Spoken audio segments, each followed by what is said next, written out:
Welcome back to The Lead, our politics lead now. It was already one of the most closely watched congressional races of the midterm election, involving a man considered a new hope for the Republican Party. But now it's getting ugly, with claims that the openly gay GOP candidate harassed a staffer. We want to warn you that this next story has some graphic content and is likely not suitable for children. CNN investigative reporter Chris Frates sat down exclusively with the accuser. For individual freedom. Carl DeMaio is a rising Republican star, backed by heavyweight congressional leaders like Mitch McConnell and John Boehner, even endorsed by Michael Bloomberg. He's positioned as a GOP candidate for a new generation. Carl DeMaio, a new generation Republican. After losses in 2012, top Republicans concluded in a review they must recruit more minority candidates. It's a problem DeMaio helped solve. Just look at how a local newspaper described him in its endorsement. A gay man who will chip away at the party's image as intolerant and inflexible. National media has repeatedly declared DeMaio a candidate to watch. DeMaio first came onto the national scene when he lost to Democrat Bob Filner in the race for San Diego mayor. But Filner was forced to step down after 18 women claimed sexual harassment. DeMaio had tried to make Filner's behavior a campaign issue. And you need a mayor who's going to insist on zero tolerance when it comes to the issue of sexual harassment. But now DeMaio is being tested by allegations about his own sexual misbehavior and accusations of harassment. It's an issue that escalated this week when he was asked about it at a campaign news conference. Absolutely untrue. The allegations come from a former campaign staffer who sat down on camera with CNN.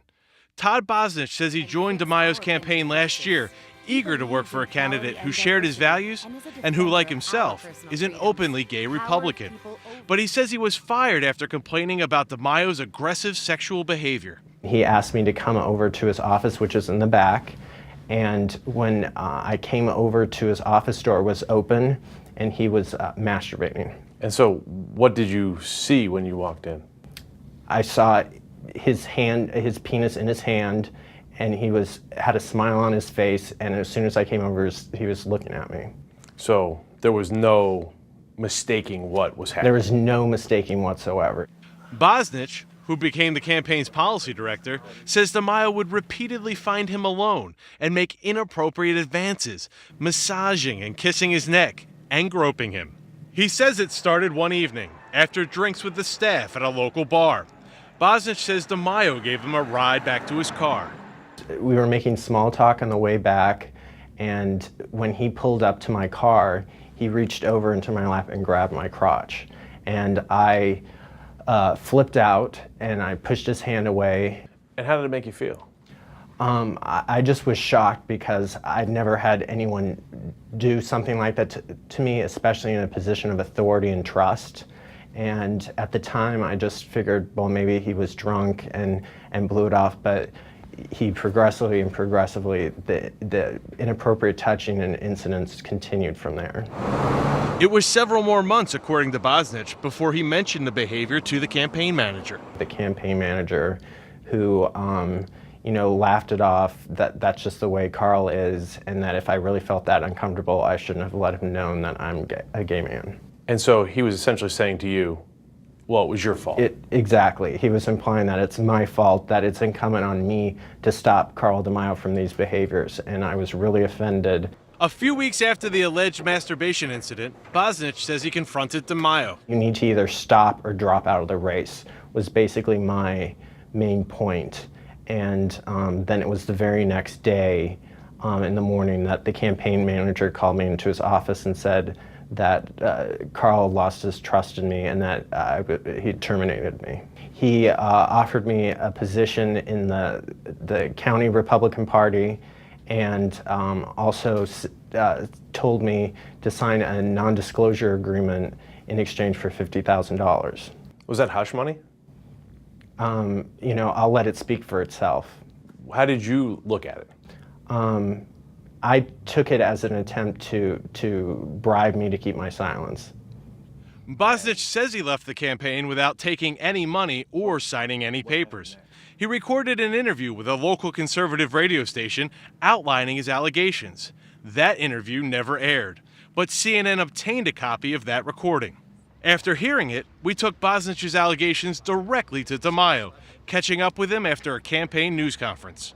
I mean, he says that you were inappropriate in the office, that you would touch him, kiss him, grab his butt. What I can say is that the police department let me finish the litany. And he also says that you went out for drinks with the staff, you drove him home. Not true. None of it's you grabbed his crotch. And then DeMaio denied Bosnich's claims, saying that they are the cover story of a plagiarist and suspected criminal. This is an individual that was let go by our campaign manager for plagiarism, a well-documented plagiarism incident of taking a report from the National Journal and passing it off as his own work. He was terminated. He admitted that he plagiarized. He apologized for plagiarizing. And when we told him he was no longer welcome in the staff and in the campaign office, even as a volunteer, he left. Days later, he broke in. DeMaio claims the San Diego Police Department is investigating Bosnich for breaking into DeMaio's campaign headquarters, smashing computers, and cutting phone lines just days before the primary. It's unfortunate. He's clearly troubled. He got caught for the damage that he did to the campaign, and now he's manufacturing, in essence, a cover story to explain away his actions.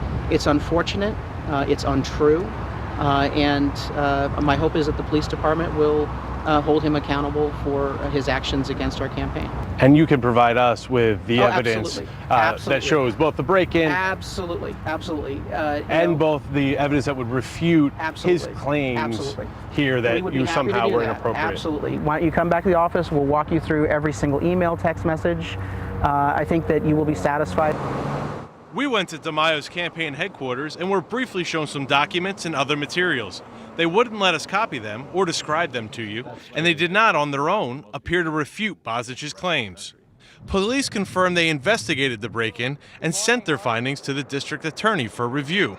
And Bosnich confirms he was interviewed by police. 4 months after the campaign office break-in, police still haven't charged anyone with a crime, and they refuse to discuss the case on camera or name any potential suspects. Did you break into Carl DeMaio's office? No, I did not. Bosnich also denies that he was the one who plagiarized from the National Journal. After interviewing Bosnich on camera, CNN repeatedly tried to get detailed answers from the DeMaio campaign.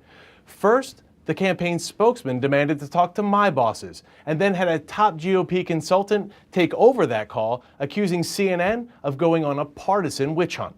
When we followed up with a detailed list of questions, including whether the campaign manager knew about Bosnich's complaints, the campaign then hired 2 high-powered Washington attorneys who asked for even more time and more information about what CNN had.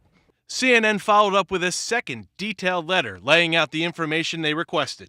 The next day, CNN finally got a response from the lawyers. Contact the campaign with your questions.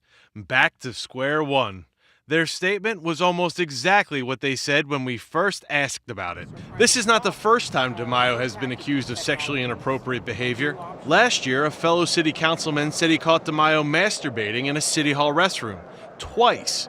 It's a claim DeMaio denied, even taking a polygraph test to support his denial. This lie crossed the line. It's so gross. It's so untrue. It's so humiliating that it demands a response. Now Todd Bosnich has taken an independent lie detector test to support his allegations. It corroborated my account of being sexually harassed by Carl DeMaio. Bosnich's attorney gave us a copy of the polygraph results, and the report says no deception indicated. Jake, House Speaker John Boehner is holding a private fundraiser for DeMaio this week. This is the same congressional seat that was held by Democrat Bob Filner, who later was chased out of office because of sexual harassment. Adjacent, but very close. Adjacent, but it's San Diego area. San Diego. Wow, Chris Frates, thank you so much. Tax day is tomorrow. I don't know if you need any reminding, but while Americans are scrambling to make sure all their 1099s are in order, you'd expect members of the House Ways and Means Committee, the ones who write our nation's tax laws, you'd expect that they would know how not to run afoul of the IRS. But as our own Chris Frates reports, some of those lawmakers continue to face tax problems of their very own. The powerful House Ways and Means Committee is responsible for writing our nation's tax laws. Yet a CNN investigation has found that at least 8 of the committee's 39 members have faced tax problems of their own. I wanted to relate to you. Take New York Congressman Tom Reed. He's been late paying his property taxes not once, not twice, but 46 times since 2005. According to county records, he racked up more than $6,200 in penalties and interest on more than $100,000 in taxes. On this stunning lakefront property in New York's Finger Lakes and this Corning home, Reed missed a combined 16 tax payments in 9 years. These 4 buildings had a total of 20 late payments in the past 8 years, and the list goes on. What happened? Why were you late on your taxes? Well, it's just like a lot of people. These are things that just happen, and they were paid within the allotted time. But unlike a lot of people, Reed is a member of Congress, writing our nation's tax laws. Should you be helping write the tax laws if you're having trouble following them? Well, these are real property tax bills, which is different than what the Ways and Means does with income tax bills. We're paying them. We paid them within the allotted time, and that's it. Appreciate it. Reed likened the late tax payments to missing a utility bill, saying that while he was late and paid penalties because of it, the taxes never went unpaid. It's outrageous. Steve Ellis is with Taxpayers for Common Sense. Nobody wants to feel like a chump when they're paying their taxes, and if they see that their lawmakers, the ones who actually write the tax laws, aren't paying their bills, it's going to make them wonder why they're paying theirs. Then there's Ohio Congressman Jim Renacci. For years, he fought state tax officials, refusing to pay nearly $1.4 million in back income taxes, interest, and penalties. Renacci declined several interview requests, but a spokeswoman said he was, quote, appealing a unilateral and retroactive tax. But the Ohio Tax Commissioner disagreed, writing in the final ruling that his fellow Republican, quote, failed to act in good faith. Renacci finally paid his bill. Second issue that Another Ohioan, Representative Pat Tiberi, was criticized for not paying employment taxes on his campaign workers. Instead of hiring employees for the 2008 and 2010 campaigns, he hired consultants as independent contractors and avoided the payroll taxes. you have a contractor. The Republicans said the practice was above board. And you feel like you followed the IRS rules Absolutely, on that? we have a tax lawyer. That's part of the reason why campaigns are so expensive, because we have a CPA who does our filing. We have tax lawyers that are on call to make sure that we follow the letter of law. Tax issues by other Ways and Means members run the gamut, from the tiny, Paul Ryan had to pay a $59 fine for understating his income, This is a very important. to the mundane, Indiana Republican Todd Young paid $1,500 in tax penalties after a mortgage escrow mix-up, to the outrageous. Florida Republican Vern Buchanan's IRS problems cost him $2.5 million. But perhaps the biggest price was paid by New York Democrat Charlie Rangel, who lost his chairmanship of the committee. He was censured in part because he failed to pay taxes on the rental income from his swank villa in the Dominican Republic. Lots of Americans run afoul of tax laws, but you'd think the people who are actually writing it wouldn't get this wrong. We checked out every member of the committee, both Democrats and Republicans. And while some of these tax issues could happen to anybody, others are more egregious. But regardless of their severity, the fact remains that 20% of the men and women charged with writing our nation's tax laws have had tax problems themselves. Jake? Good afternoon, everyone. Welcome to The Lead. I'm Jake Tapper. We begin with the politics lead and a CNN exclusive. The traffic metaphors come all too easily in midst of the George Washington Bridge scandal enveloping New Jersey governor and potential 2016 presidential hopeful Chris Christie.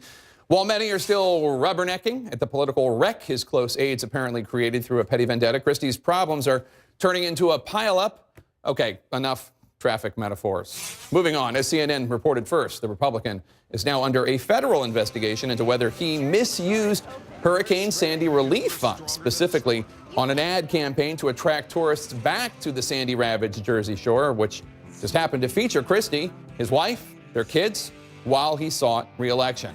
Now, the timing of this could not be worse for Christie. Democrats in both the state assembly and state senate announced new committees to investigate the traffic debacle on the GW Bridge, apparently orchestrated by aides close to Christie. The governor did apologize at great length and fired 2 aides who were implicated, but these new developments indicate that his trouble may only have just begun.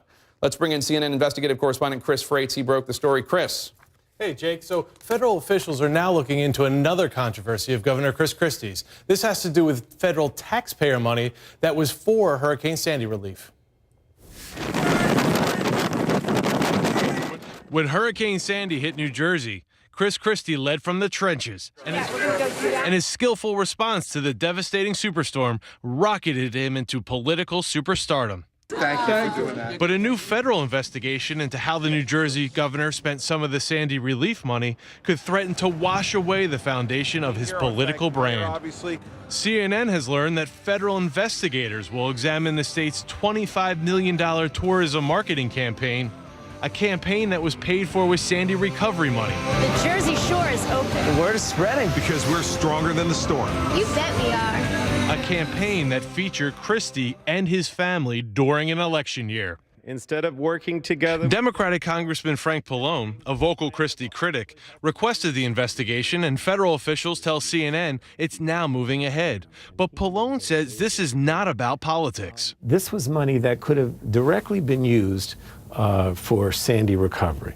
And as you know, many of my constituents still haven't gotten the money that is owed them, to rebuild their homes or to put their, to raise their homes or to help. Pallone says promoting New Jersey tourism after the superstorm was a good idea, but he has a big question about how much taxpayer money was spent to make those ads. The winning bid, a $4.7 million campaign featuring Christie and family. The next lower bid that lost out was nearly half the price at $2.5 million and wouldn't have featured the governor, according to Pallone. The ads caused controversy as they hit the airways while Christie was running for re-election. Christie's opponents slammed him, arguing it gave the incumbent governor an unfair advantage. And Senator Rand Paul addressed it at a hearing in November. You think there might be a conflict of interest there. That's a real problem. And that's why when people who are trying to do good and trying to use taxpayers' money wisely, they're offended to see our money spent on political ads. That's just offensive. At the time, Christie aides said the winning bid provided more value. And today, the governor's office released a statement saying, federal agency reviews are routine and standard operating procedure to ensure that funds are distributed fairly.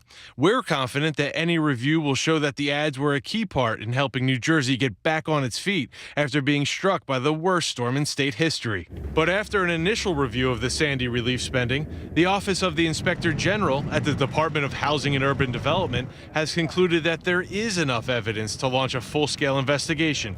Taxpayer dollars that could have been used for Sandy relief were used for ads promoting the governor, because he was in them with his family, during an election campaign. Christie's office questions the timing of the investigation. Indeed, it couldn't come at a worse time for the scandal-plagued New Jersey Republican. Christie is already facing 2 probes into whether his staff tied up traffic near the country's busiest bridge to punish a Democratic mayor who refused to endorse him. But as bad as the George Washington Bridge scandal has been for Christie, if the investigation finds he improperly spent Sandy funds, it could get far worse, tarnishing the signature achievement that has helped propel him toward the White House. Now, the HUD Inspector General's office confirms they're investigating, but it will likely take months before a full report will be released to the public, Jake. All right, Chris Frates, thank you so much.